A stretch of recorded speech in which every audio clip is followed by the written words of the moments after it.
एक ही सफारी में दो वाइल्ड लेपर्ड कब्स, राजा जी का किंग लेपर्ड और एक जायंट टस्कर, और कुछ ऐसे इंटरेस्टिंग मोमेंट्स जो कैमरा में कैप्चर हो गए लेकिन दिल से कभी नहीं निकलेंगे। और सबसे इंटरेस्टिंग बात, मैं राजा जी लेपर्ड देखने आया था, लेकिन जंगल ने मुझे सिखाया कि वाइल्ड लाइफ फोटोग्राफी सिर्फ प्रेडेटर्स के बारे में नहीं होती। चलिए चलते हैं in the jungle of Raja ji.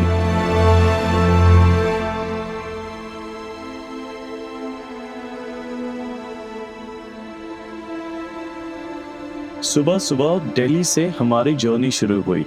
Destination थी राजा जी टाइगर रिजर्व, उत्तराखंड। बस में वाइल्ड लाइफ फोटोग्राफर्स, बर्डर्स और नेचर लवर का परफेक्ट मिक्स था। मेरे दिमाग में सिर्फ एक नाम चल रहा था, लेपर्ड्स, और अगर लक ने साथ दिया तो शायद राजा जी के फेमस कब्स भी, बॉब एंड बॉबी, जिनका वीडियो देख के मैंने राजा जी का प्लान बनाया था। और एक चीज, जंगल को देखना नहीं, जंगल को समझना, एक वाइल्ड लाइफ फोटोग्राफर की नजर से, ये मेरा एक एम था। दोपहर तक हम अपने स्टे तक पहुंच गए थे। ऑफिशियल प्लान था लंच और रेस्ट, फिर सफारी, लेकिन वाइल्ड लाइफ फोटोग्राफर और रेस्ट, ये कॉम्बिनेशन थोड़ा मुश्किल है। कैमरा हाथ में था और हम होटल के लॉन में। पहला सब्जेक्ट मिल गया, ग्रीन बी ईटर। अगर आप वाइल्ड लाइफ फोटोग्राफी करते हैं तो आप जानते होंगे बी ईटर्स छोटे जरूर होते हैं, लेकिन एक्शन पूरा हीरो वाला। ये हवा में ही इंसेक्ट्स को पकड़ लेते हैं, एक ब्रांच पे बैठते हैं और फिर वापस उसी ब्रांच पे लैंड कर जाते हैं। परफेक्ट टाइमिंग मिल जाए तो अमेजिंग फोटोग्राफ्स हो जाती है। थोड़ी देर में एक बी ईटर नजर आया और फिर एक बुलबुल।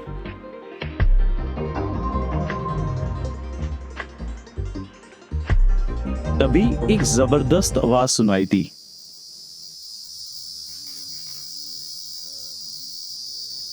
ऐसा लग रहा था कि जंगल में जैसे कहीं हाई वोल्टेज इलेक्ट्रिक वायर चल रही हो, लेकिन सोर्स दिखाई नहीं दे रहा था। कुछ मिनट सर्च करने के बाद फाइनली मिला। सिसाडा, हिंदी में जिंगूर, एक छोटा सा इंसेक्ट, लेकिन आवाज सबसे तेज। ये दुनिया के सबसे लाउड इंसेक्ट साउंड्स में से एक होता है, और जो आवाज आप सुन रहे हैं वो मेजरली मेल निकालते हैं। पर्पस फीमेल को अट्रैक्ट करना। जंगल का अपना डेटिंग ऐप है, बस डिफरेंस इतना होता है कि प्रोफाइल पिक्चर नहीं, आवाज काम आती है। अब 3 बज गए थे तो जीप बोर्ड कर लिए। एज अ वीडियो मेकर हमें आदत होती है सेट तैयार करने की, लाइट तैयार करने की और एक्शन बोलने की, लेकिन यहाँ टाइगर रिजर्व में ये नहीं चलता। यहाँ टाइगर ही राजा है, लेपर्ड ही राजा है। और देखते हैं आज व्हाट अनफोल्ड्स फॉर अस। चीलावारी गेट खुल गया और जिप्सी जंगल के अंदर दाखिल हुई। हर सफारी का ये मोमेंट बहुत स्पेशल होता है, क्योंकि गेट के उस पार सब कुछ वाइल्ड है, और वाइल्ड का मतलब कुछ भी हो सकता है।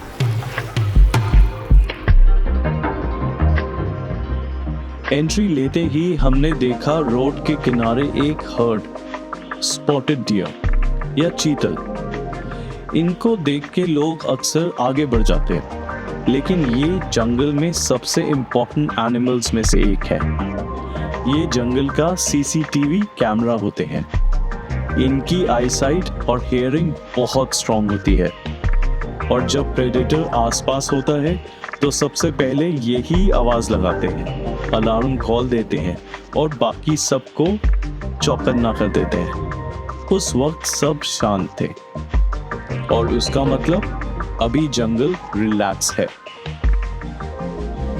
सफारी आगे बढ़ती रही और बर्ड्स की वैरायटी भी बढ़ती गई। एक पॉन्ड के किनारे खड़ा था एशियन वुली नेक स्ट्रोक, वाइट नेक, डार्क बॉडी और एक रॉयल एटीट्यूड।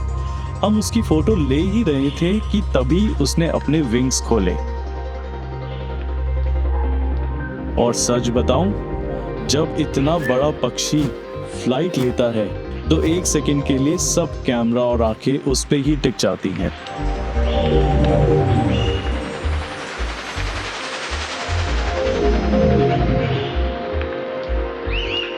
और फिर नजर आया एक डेड ट्री पे बैठा था एक chested serpent eagle.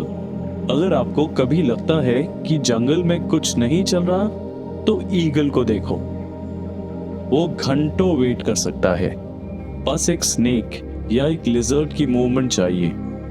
Patience level professional wild life photographer से भी ज्यादा।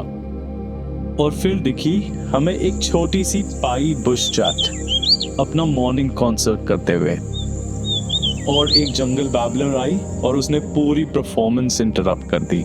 नेचर डॉक्यूमेंट्रीज में भी कॉमेडी मिल जाती है। राजा जी में एक वाटर होल का नाम है एंटी पोचिंग। कुछ देर बाद हम वहां पहुंचे और यहाँ सीन जबरदस्त था। पानी के किनारे पत्थर पे बैठे हुए थे इंडियन रूफ टर्टल्स, धूप सेकते हुए। रेप्टाइल्स कोल्ड ब्लडेड होते हैं, इसलिए उन्हें बॉडी वार्म करने के लिए सनलाइट की जरूरत पड़ती है। वहीं हमने देखा एक छोटा सा टर्टल जमीन पे आने की ट्राई कर रहा था। स्ट्रगल थी विद हिज टाइनी फीट, लेकिन एंड में वो आ ही गया। उसने थोड़ी देर इधर उधर देखा और फिर वापस पानी में। इनकी लाइफ की भी अपनी स्ट्रगल्स हैं। वाइल्ड लाइफ फोटोग्राफी में ऐसे मोमेंट अनएक्सपेक्टेड होते हैं। कुछ ये कैप्चर हुआ और ऐसा मोमेंट मेमोरेबल बन गया। तभी खबर आई माला के कब्स। बस जिप्सी में सब सीधे होकर बैठ गए। Camera settings check, memory card check, heart rate भी चेक, क्योंकि लेपर्ड कब्स का मिलना का मतलब है कुछ स्पेशल होने वाला है। रोड के एक साइड एक मूवमेंट हुई और वहां था पहला कब, छोटा सा, क्यूरियस सा और बहुत ही अलर्ट। उसने हमें देखा, हमने उसे देखा। कुछ सेकंड तक दोनों साइड ऑब्जर्वेशंस चलती रही, फिर वो धीरे से बुशेस में चला गया। अगर आप ब्लिंक करते तो शायद मिस कर देते। लेपर्ड की सबसे बड़ी स्ट्रेंथ उसकी स्पीड नहीं, उसका कैमोफ्लेज है। राइट साइड से दूसरा कब निकला। अगर किसी ने पॉइंट नहीं किया होता तो मैं शायद उसे नहीं देख पाता। उसका कोट और जंगल का कलर ऑलमोस्ट सेम सा ही लग रहा था। वो धीरे से एक पेड़ के नीचे जाकर बैठ गया और बस दुनिया ऑब्जर्व करने लगा। कभी हवा स्मेल करता, कभी आवाज सुनता, कभी हमारी तरफ देखता। सुपर क्यूट लग रहा था, लेकिन साथ ही जंगल की ट्रेनिंग भी चल रही थी। ये वही एज है जब लेपर्ड कब्स सर्वाइवल स्किल सीखते हैं। कौन सी आवाज इंपॉर्टेंट है, कौन सी नहीं, कब छिपना है, कब मूव करना है।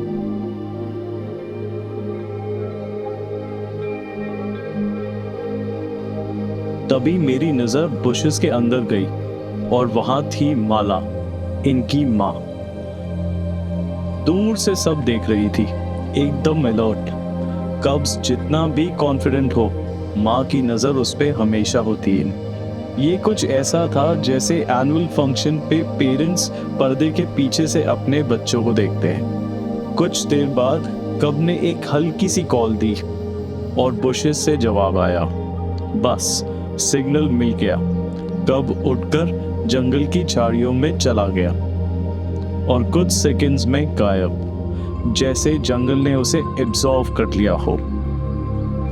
अगर आप जानते हो तो इंडिया में टाइगर को ऑफिशियल एक नंबर आईडी दिया जाता है। लेपर्ड्स को कोई आईडी या नंबर नहीं है। इनको लोकल गाइड्स और ड्राइवर इनका बिहेवियर या कोई स्पेशल फीचर देखकर इनका नाम देते हैं। और इन कब्स का नाम था Tom and Jerry. In moments को कुछ ऐसे कैप्चर किया मेरे कैमरा ने। कब्स के बाद मुझे लगा सफारी सक्सेसफुल, लेकिन तभी एक और खबर आई। बिग मूवमेंट और जंगल का मूड जैसे बदल गया। तो हमें यहाँ भी लेपर्ड की एक्साइटिंग हो रही है, झाड़ियों में बैठा है। हम वेट करते रहे 10 मिनट, 20 मिनट, 30 मिनट।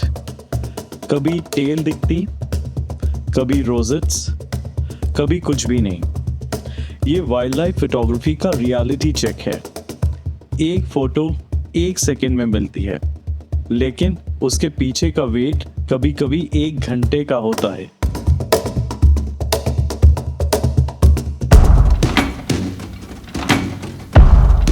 और वो बाहर आया, हीरा, मोहंत का राजा, और पहली ही नजर में समझ आ गया क्यों। बड़ा हेड, पावरफुल शोल्डर्स और कॉन्फिडेंस लेवल अलग ही था। वो किसी को इम्प्रेस करने नहीं आया था, वो अपनी टेरिटरी इंस्पेक्ट कर रहा था। सबसे पहले उसने हवा को स्मेल किया, अपने आसपास देखा।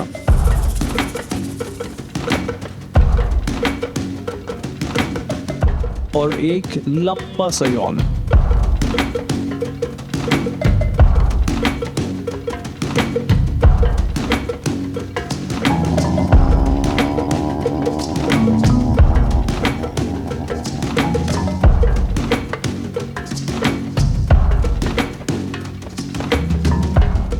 फन फैक्ट, लेपर्ड्स और दूसरे बिग कैट्स सिर्फ नींद की वजह से यौन नहीं करते, ये उनका एक रिलैक्स बिहेवियर भी होता है।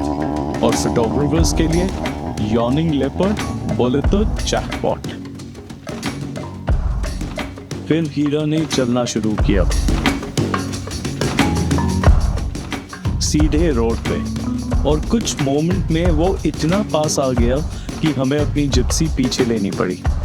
उसकी बॉडी लैंग्वेज में 0 टेंशन थी, जैसे कह रहा हो ये मेरा एरिया है, मैं यहाँ रोज चलता हूँ। उसने अपना नेचर बिजनेस कंप्लीट किया। ये लेपर्ड्स का सिग्नेचर होता है, टेरिटरी अपडेट, जंगल का वर्जन ऑफ स्टेटस अपडेट। फिर वो धीरे धीरे अपनी फेवरेट जगह रिवर बेड की तरफ बढ़ने लगा। गोल्डन लाइट उसके कोट पे पड़ रही थी, और हर फोटोग्राफर बस शटर दबा रहा था। ऐसा मोमेंट प्लान नहीं होता, अर्न होता है, पेशेंस से, लक से और जंगल की परमिशन से।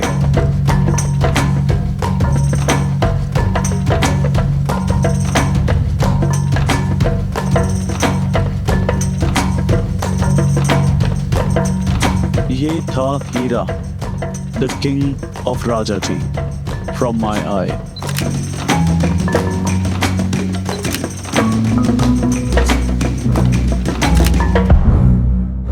अब सब रिलैक्स थे, लग रहा था एडवेंचर खत्म।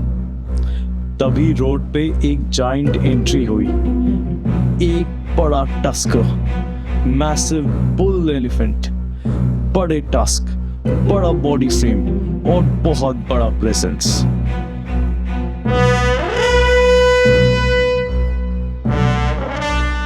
उसने हमें नोटिस किया, हमने उसे। कुछ सेकंड तक दोनों साइड असेसमेंट चला। फिर उसने हल्का सा वार्निंग डिस्प्ले दिया, कान फैलाए, बॉडी पोस्चर चेंज किया और हल्का सा मॉक चार्ज किया। मैसेज क्लियर था, डिस्टेंस मेंटेन करो।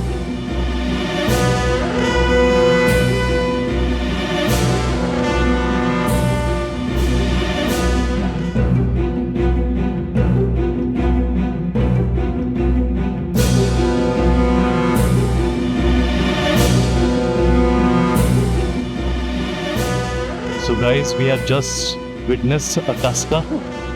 और यही रिस्पॉन्सिबल सफारी का रूल है, एनिमल को स्पेस दो, डिस्टेंस मेंटेन करो। कुछ मिनट तक वो एरिया का सुपरस्टार बना रहा, हर कैमरा उसकी तरफ, हर लेंस उस पे क्लिक क्लिक क्लिक। लेकिन फाइनली उसने अपना रूट चेंज किया, टॉल ग्रास में घुस गया और धीरे धीरे गायब हो गया। 10 फुट का एलिफेंट और कुछ सेकंड में इनविजिबल। जंगल का मैजिक इसे ही कहते हैं।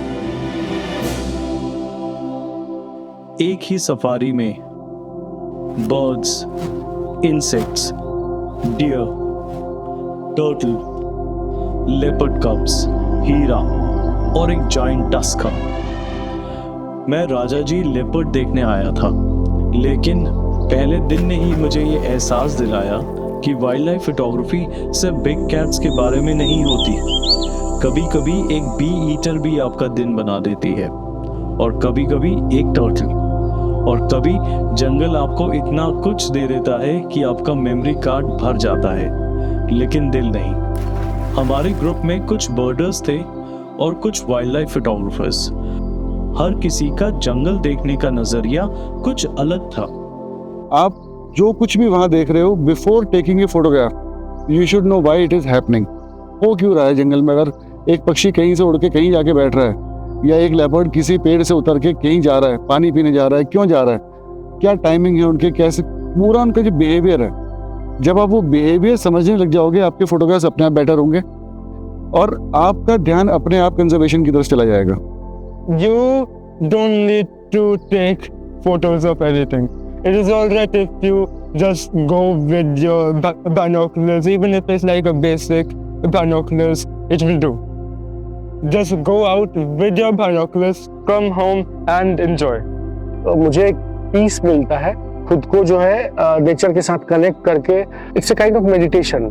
तो वो मैं कनेक्ट करता हूँ और कनेक्ट करके ना मैं अपने आप को बहुत खुश महसूस करता हूँ। अगर आपको ये मेरी सफारी वीडियो अच्छी लगी तो लाइक करें, सेकंड डे सफारी देखने के लिए सब्सक्राइब करें, जिसमें हमें जंगल में पेशेंस की वैल्यू पता चली और मैंने सीखा जंगल को पढ़ना करीब से। तो मिलते हैं सेकंड डे सफारी में।